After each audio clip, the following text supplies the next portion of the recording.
Ngayon, November 1, as of 4 p.m., meron po tayong 925,530 na po ang pumasok po sa loob ng Manila North Cemetery.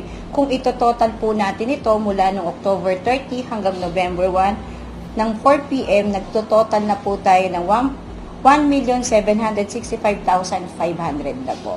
So, yung ine-expect po natin na bilang na 1.5, talaga pong, ito po talaga yearly, kada undas, yung November 1 po talaga, laging may expectation po kami na 1 million.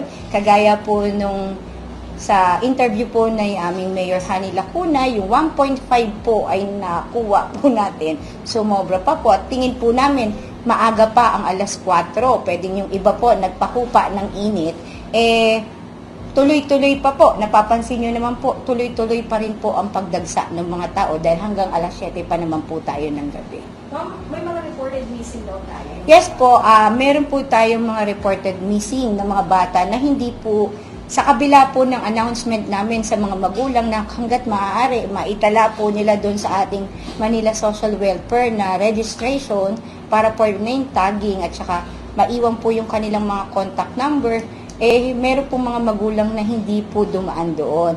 Pero masaya naman po kaming i-anunsyo kasi katulad po yung kaninang 2 bata.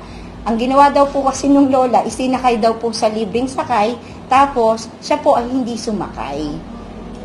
Ang akala daw po niya, alam po, naintindihan siya nung apo niya kung saan bababa.